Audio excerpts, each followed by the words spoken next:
সুপ্রিয় শিক্ষার্থীরা, কেমন আছো তোমরা? আশা করছি ভালো আছো। অনলাইন ক্লাস তোমাদের স্বাগতম। আজকের বাংলা বিষয় নিয়ে আমি তোমাদের সামনে হাজির হয়ে গেলাম। বাংলা বিষয়ে আজকে তোমাদের আমি ইতিমধ্যে তোমাদের বাংলা প্রথম পত্রে যা যা ছিল, মানে তোমাদের যে টপিকগুলো ছিল সেগুলোর মধ্যে এই দেশ এই মানুষ, সুন্দরবনের প্রাণী, হাতিয়া শিয়ালের গল্প, বীরের রক্তে স্বাধীন এই দেশ, ফুটবল খেলোয়াড়, সংকল্প, এই অংশগুলো আমি ইতিমধ্যে শেষ করে দিয়েছি। কিছু স্কুলে পড়িয়েছি, কিছু অনলাইনে পড়িয়েছি। তো কিভাবে কি করতে হবে না হবে সবগুলো বলে দিয়েছি এবং তোমাদের রচনা কি কি আসবে সেগুলো সম্পর্কে আলোচনা করেছি। তো আজকে আমি তোমাদেরকে বাংলা, যেহেতু তোমাদের ক্লাস, তো বাংলার মধ্যে আমি তোমাদেরকে একটা বিষয় অবগত করব, সেটা হচ্ছে অনুচ্ছেদ থেকে প্রশ্ন তৈরিকরণ। এই অংশটা কিন্তু আমি তোমাদেরকে যদিও স্কুলে পড়িয়েছিলাম, তারপর পুনরায় আজকে আমি তোমাদেরকে আবার অনলাইন ক্লাসে পড়াবো। অনুচ্ছেদ থেকে প্রশ্ন তৈরিকরণ, একটা অনুচ্ছেদ দেওয়া থাকে, আমি তোমাদের ক্লাসে বুঝিয়ে দিয়েছিলাম সেটা। একটা অনুচ্ছেদ দেওয়া থাকবে, তোমাদের যে অংশগুলো তোমাদের পরীক্ষায় আছে, গদ্য অংশগুলো, এই দেশ এই মানুষ, সুন্দরবনের প্রাণী, হাতিয়া শিয়ালের গল্প, বীরের রক্তে স্বাধীন এই দেশ, এই অংশগুলো থেকে একটা অংশ আমি তুলে দেবো, যে কোনো একটা অংশ। ওখান থেকে তোমাকে কি করতে হবে, ওখান থেকে 5টা প্রশ্ন তৈরি করতে হয়। একটা কি করতে হয়, একটা অনুচ্ছেদ আকারে দেওয়া থাকে, তারপর তোমাকে কি করতে হবে, সেই অনুচ্ছেদ থেকে 5টা প্রশ্ন বের করে দেখাতে হবে, তৈরি করে দেখাতে হবে। কি কি দিয়ে, কে দিয়ে একটা প্রশ্ন হবে, কি দিয়ে একটা প্রশ্ন হবে, কোথায় দিয়ে একটা প্রশ্ন হবে, কিভাবে দিয়ে একটা প্রশ্ন হবে, কেন দিয়ে হবে, কখন দিয়ে হবে। ঠিক আছে, এখানে যদিও দেখো এখানে 6টা শব্দ দেওয়া আছে, এখানে 6টা শব্দ, যে কোনো 5টা দিয়ে তুমি কি করবে, তোমাকে প্রশ্ন তৈরি করে দেখাতে হবে। ঠিক আছে, এই অংশগুলো তোমাদের যে বাংলা সেকেন্ড পার্ট বইটা আছে, ভাষা বিকাশ বাংলা ব্যাকরণ ও নির্মিতি, এই বইয়ে পিছনের দিকে কিছু কি দেওয়া আছে, কিছু তোমাদের মডেল টেস্ট দেওয়া আছে, ওখান থেকে চাইলে চর্চা করতে পারো। দেখো আমি এখানে তোমাদেরকে যে কোনো একটা মডেল টেস্ট ধরে দেখাচ্ছি কিভাবে এটা করতে হয়, যদিও ক্লাসে পড়ে দিয়েছিলাম। এই দেখো এখানে যেমন ধরো আমি একটা জাস্ট এক্সাম্পল হিসেবে দিচ্ছি। যেমন ধরো এই যে ভাষা বিকাশ বইয়ের পেছনের দিকে দেখো কিছু কি আছে, কিছু মডেল কোয়েশ্চেন দেয়া আছে। মডেল কোয়েশ্চেন 2-তে 2-এ চলে যাও। মডেল কোয়েশ্চেন 2-এ ওখানে একটা আমাদের যে প্রথম যে টপিকটা, সার্থক যেন আমার জন্মেছি এই দেশে, এই অংশটা নিয়ে কি দিয়ে আছে, একটা অনুচ্ছেদ থেকে প্রশ্ন তৈরিকরণ দেয়া আছে। এই দেখো আমাদের 299 পৃষ্ঠার দিকে দেয়া আছে, নিচের অনুচ্ছেদটি পড়ে প্রদত্ত নির্দেশনা কে, কি, কোথায়, কিভাবে, কেন, কখন অনুযায়ী 5টি প্রশ্ন তৈরি করো। তারপর দেখো সার্থক যেন আমার জন্মেছি এই দেশে দিয়ে একটা কি দিয়েছে, একটা ছোট্ট করে একটা অনুচ্ছেদ দিয়েছে, দেখেছ? সেটা আমাদের এই দেশ এই মানুষ থেকে এসেছে। তারপর কি করেছে, এই অনুচ্ছেদ থেকে তোমাকে কি করতে হবে, তোমাকে কে দিয়ে একটা প্রশ্ন করতে হবে, কি দিয়ে করতে হবে, কোথায় দিয়ে, কিভাবে দিয়ে, কেন দিয়ে, কখন দিয়ে কি করতে হবে, প্রশ্ন তৈরি করে দেখাতে হবে। তুমি চাইলে এই বইয়ে যে মডেল কোয়েশ্চেন গুলো দেওয়া আছে, মডেল কোয়েশ্চেন থেকে বেছে বেছে, মানে এই দেশ এই মানুষ, সুন্দরবনের প্রাণী, এগুলো থেকে কি করতে পারো, চাইলে তুমি প্রশ্ন তৈরি নিজে নিজে তৈরি করে ভাষায় চর্চা করতে পারো। এটাই হবে আমার সাজেশন। তোমাদের এই অনুচ্ছেদ থেকে প্রশ্ন তৈরিকরণের ক্ষেত্রে কি করতে হবে, তোমাদের যে 4টা টপিক দেওয়া আছে গদ্যাংশ থেকে, এই গদ্যাংশগুলো টপিকগুলো কি করবে, ভালো করে চর্চা করবে, নিজে নিজে করার চেষ্টা করবে, কে দিয়ে প্রশ্ন তৈরি করার চেষ্টা করবে, কখন দিয়ে প্রশ্ন তৈরি করার চেষ্টা করবে। ঠিক আছে, এবং তারপর যদি তোমাদের সমস্যা হয়ে থাকে, তোমরা চাইলে তোমাদের যে সহায়িকা আছে সেই সহায়িকা থেকে কি করতে সাহায্য নিতে পারো, ওখানে কিন্তু এই ধরনের প্রশ্নগুলো দেয়া থাকে। এরপরে আসো যুক্ত বর্ণ। যুক্ত বর্ণের ক্ষেত্রে বলবো কি, যুক্ত বর্ণের ক্ষেত্রে বলবো তোমাদের যে বোর্ড বইটা আছে, তোমাদের পাঠ্য বই, তোমাদের যেটা বোর্ড বই আছে, এই যে আমার বাংলা বই, এই বইয়ের যে অধ্যায়গুলো আছে সেই অধ্যায়গুলোর ভেতরে কিছু কি দেওয়া আছে, আমি তোমাদেরকে বারবার করে বলেছি, সেই অধ্যায়গুলো ভালো করে পড়বে। ওখানে ভেতর থেকে কি হতে পারে, যুক্ত বর্ণ হতে পারে। যুক্ত বর্ণগুলো কি করতে হয়, আমাদের ভেঙে শব্দ গঠন করে বাক্য রচনা করতে হয়। এটা যদিও ক্লাসে বলে দিয়েছিলাম তোমাদেরকে, তারপর আমি তোমাদেরকে পুনরায় আবার দেখাচ্ছি আজকে। যেমন ধরো যুক্ত বর্ণটা কি, প্রথম প্রশ্ন আসে কি, যুক্ত বর্ণটা কি, আমি যুক্ত বর্ণ তো পড়বো, তার আগে জানতে হবে যুক্ত বর্ণটা কি। 2 বা তার বেশি ব্যঞ্জন ধ্বনি লেখার জন্য ব্যঞ্জন বর্ণগুলোকে একটার সাথে আরেকটা জুড়ে দিলে একটা কি হয়ে যায়, যুক্ত বর্ণ হয়ে যায়, মানে কি একের অধিক বর্ণ ব্যঞ্জন বর্ণ কি থাকতে পারে, এখানে যুক্ত থাকতে পারে। যেমন ধরো ক ইকো, ঠিক আছে,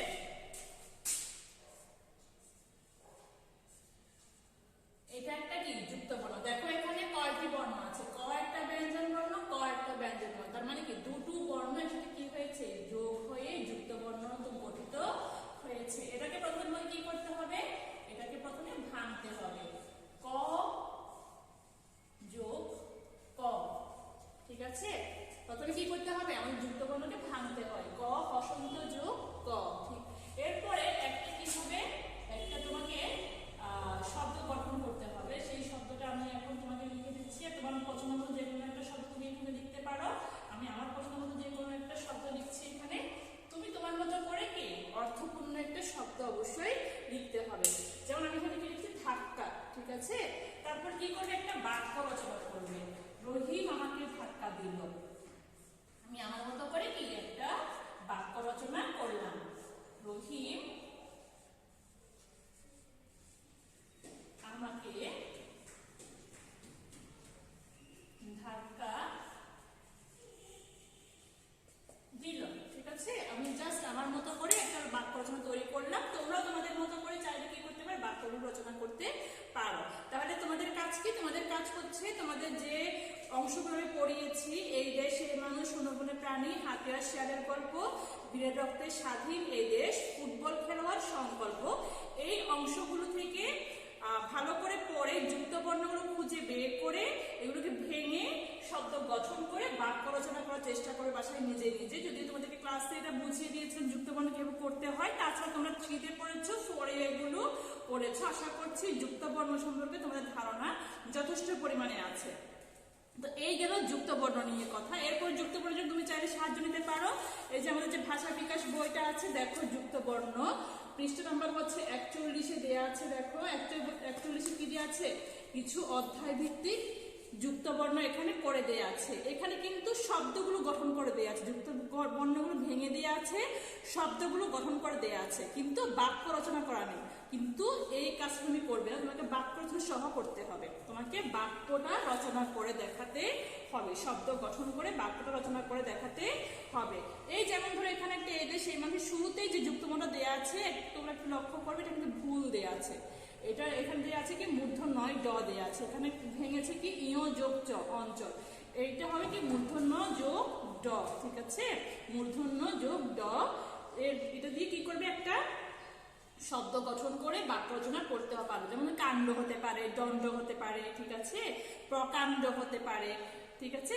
এখানে কিন্তু এখানেও কিন্তু এই যুক্ত বর্ণগুলো ভেঙে করে দেওয়া আছে, তুমি চাইলে এখানে সাহায্যটা এই বইয়ের সাহায্য নিতে পারো যুক্ত বর্ণের জন্য। এবং পাশাপাশি তোমাদের যে মেইন বইয়ের কথা বলেছি, অধ্যায়টা অবশ্যই ভালো করে পড়ে ওখান থেকে যুক্ত বর্ণগুলো খুঁজে বের করে চর্চা করবে। এরপরে আসো বিরাম চিহ্নের মধ্যে।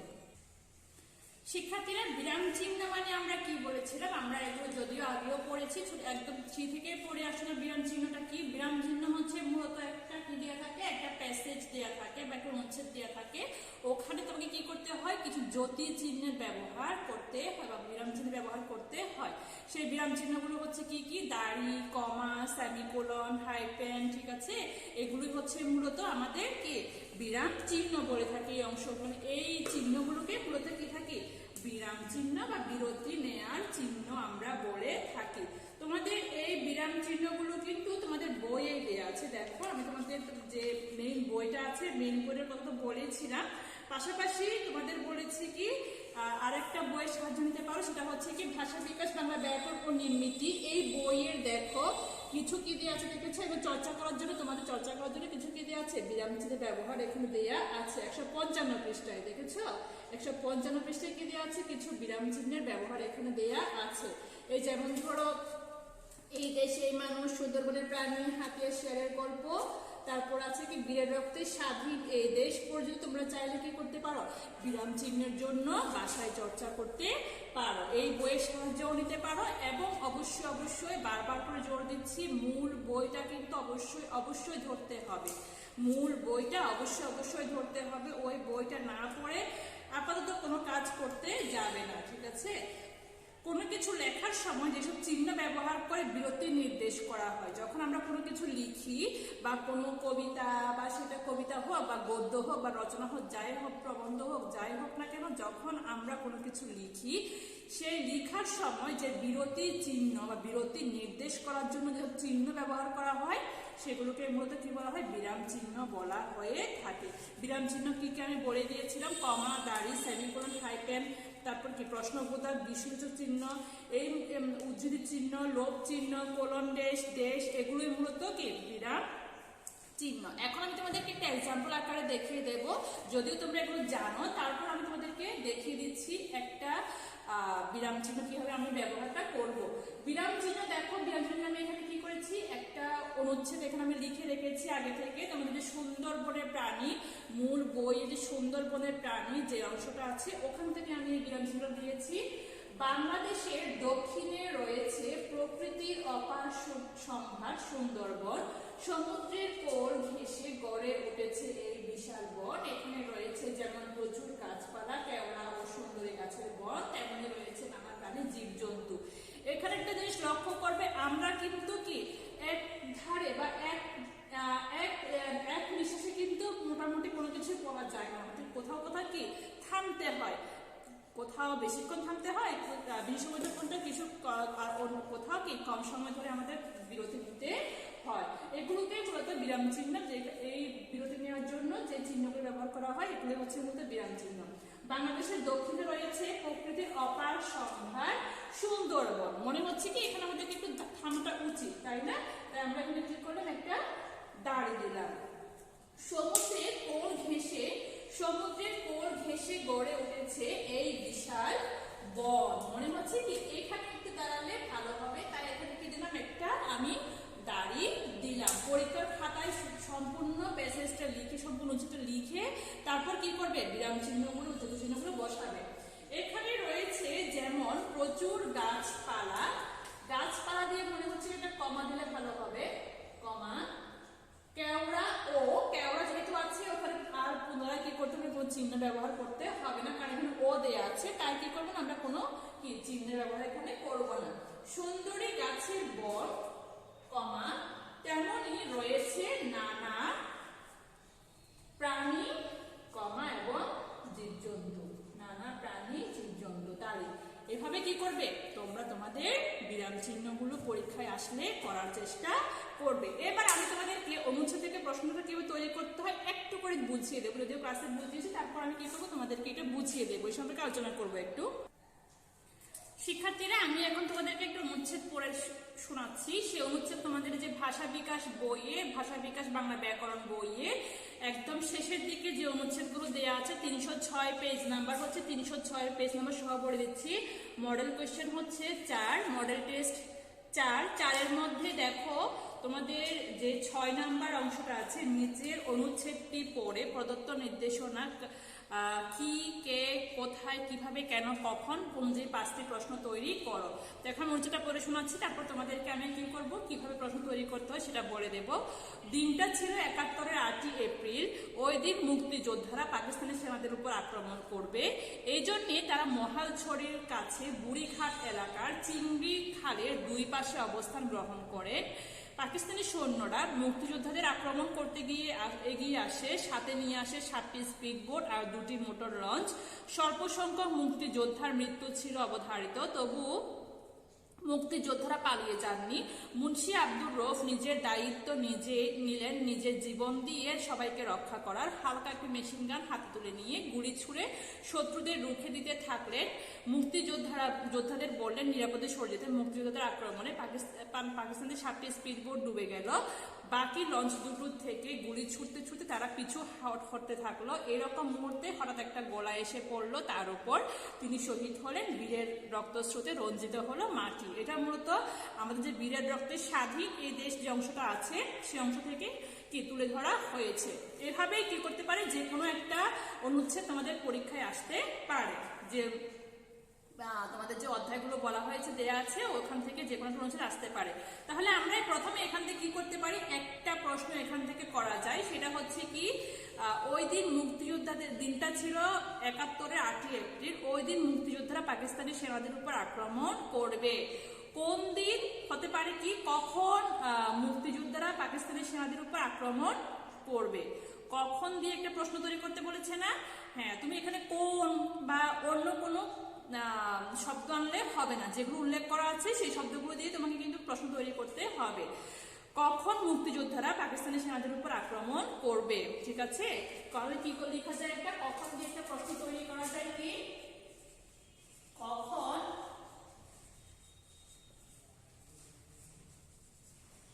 মুক্তি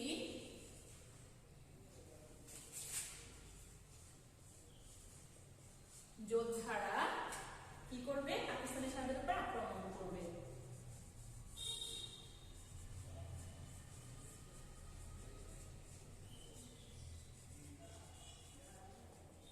পাকিস্তানি সেনাদের উপর আক্রমণ করবে, ঠিক আছে? এইভাবে কি দিবে, প্রশ্নবোধক চিহ্ন দিবে। তোমাদের হচ্ছে কি এভাবে প্রশ্ন তৈরি করতে হবে।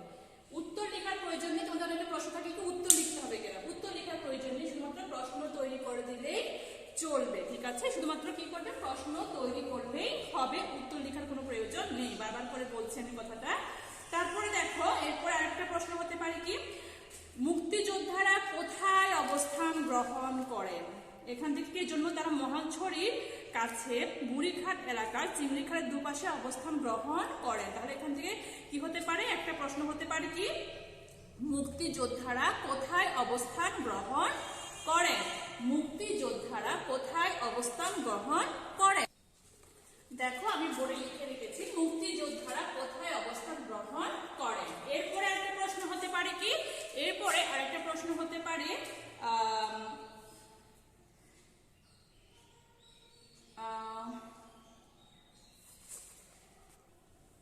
তারপরে আসতে পারে কি, দেখো তারপরে আছে কি, সাথে নিয়ে আসে 7টি স্পিড বোট আর 2টি মোটর লঞ্চ। পাকিস্তানি সৈন্যরা কি নিয়ে মুক্তিযোদ্ধাদের উপর আক্রমণ করতে আসে। এই লাইন থেকে কি হতে পারে, একটা প্রশ্ন হতে পারে কি, পাকিস্তানি সৈন্যরা কি নিয়ে মুক্তিযোদ্ধাদের উপর আক্রমণ করতে আসে। দেখেছো এখানে কি আছে, সাথে নিয়ে আসে 7টি স্পিড বোট আর 2টি মোটর লঞ্চ নিয়ে কি করতে আসে। আর তারা পাকিস্তানিরা মুক্তিযোদ্ধাদের সাথে কি করতে আসে, যুদ্ধ করতে এসেছিল বা আক্রমণ করতে এসেছিল। এইটার একটা প্রশ্ন। এরপরে আসে কি, এখানে আসতে পারে কি, কে শহীদ হলেন। মুন্সি আব্দুর রউফ কি হয়েছিলেন, শহীদ হয়েছিলেন, লেখা আছে না, বলা আছে না, মুন্সি আব্দুর রউফ শহীদ হয়েছিলেন। এখান থেকে একটা প্রশ্ন হতে পারে কি, কে শহীদ হন। তাহলে কে দিয়ে একটা প্রশ্ন হবে, তাহলে কি 4টা প্রশ্ন অলরেডি আমরা চলে গেছে। কখন মহালছড়িতে যুদ্ধ হয়, কখন মহালছড়িতে যুদ্ধ হয়, এটা নিয়ে কি হতে পারে, কখন দিয়ে একটা প্রশ্ন তৈরি হতে পারে। আমি এখানে 3টা প্রশ্ন করে দেখিয়েছি এবং 2টো মুখে বলে দিয়েছি। আশা করছি তোমরা কিভাবে প্রশ্ন তৈরি করতে হবে সেটা বুঝতে পেরেছো। এইভাবে লাইন বাই লাইন কি করবে, একটা একটা করে 5টা প্রশ্ন তৈরি করবে। কোনো উত্তর লেখার প্রয়োজন নেই, অনুচ্ছেদ লেখার প্রয়োজন নেই, শুধুমাত্র অনুচ্ছেদ থেকে লাইন ধরে প্রশ্নগুলো তৈরি করলে হবে, উপরে এই শব্দগুলো দিয়ে। আশা করছি ক্লাসটা বুঝতে পেরেছে। পরবর্তী ক্লাসে আবার দেখা হবে। সে পর্যন্ত ভালো থাকবে, নিরাপদে থাকবে। আল্লাহ হাফেজ।